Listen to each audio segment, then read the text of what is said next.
A couple of years ago, I watched a really funny YouTube. It was called My Little Helper. And it was this guy talking about how his wife or his girlfriend, I don't know which, was his little helper. And he equated it with driving. He said, she tells me when to turn. She tells me, oh, stop, you're putting too much gas on the pedal.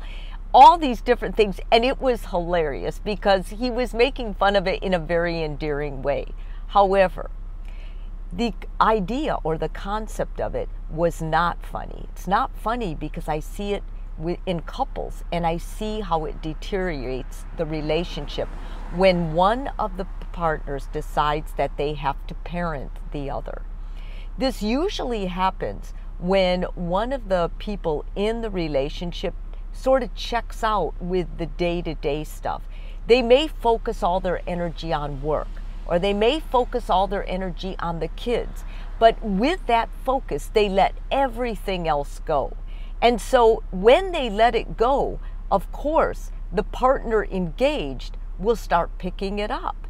And they pick it up to such an extreme that it goes wild. So if you find yourself, kind of taking ownership or responsibility for your partner, it may look like this. You may start putting food on their plate for all the meals, especially dinner. You may start making all their doctor's appointments. You may begin being like their memory, following them around. Don't forget your keys. Don't forget where you parked. Don't forget not to lock the door tonight. Don't forget the housekeeper's coming. You pick out all their clothes in the morning or the night before. You remind them when to shave. You remind them when their beauty appointments are, if it's the guy taking care of the woman. You may remind them when they need to get up, what their schedule's going to look like, to turn off the coffee pot. It goes on and on. But mostly, the partner who is mothering is doing it all. And you know what happens then. That partner begins feeling resentful. They begin feeling alone in the relationship. They begin feeling lack of respect for their partner.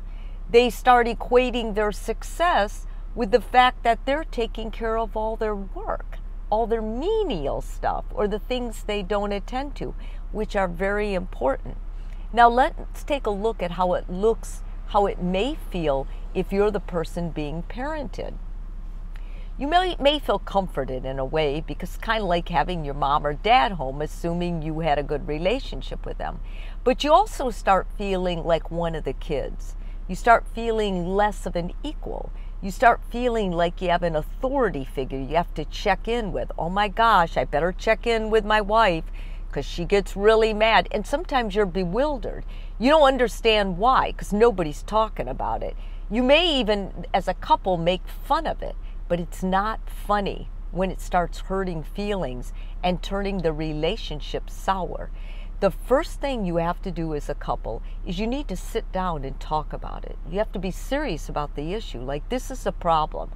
And both sides have to be shared. Like, how does the person being parented feel? And how does the person parenting feel? And come up with a plan. Secondly, you need to let your partner fail. You need to let them make a mistake.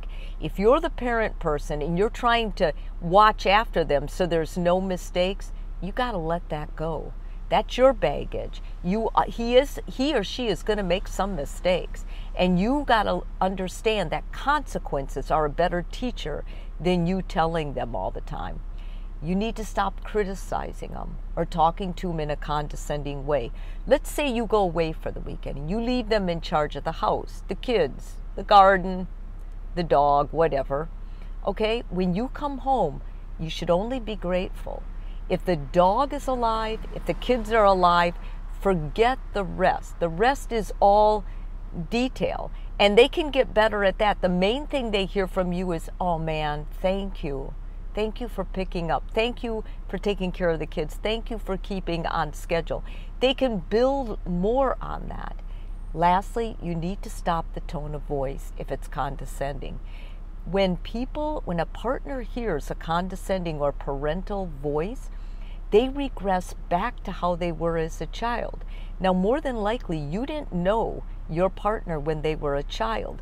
And if they start acting like they did as a child, maybe rebellious, maybe pathetic, like they can't do anything on their own, you're going to say, what happened to my partner? But you had a part in creating this.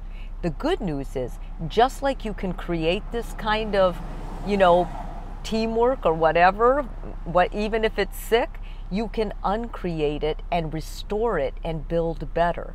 So the key is to talk about it, write down a plan, and for both people to put an effort, a sincere effort into it, and to be recognized as such and praised by the partner seeing the change, which should be both of you.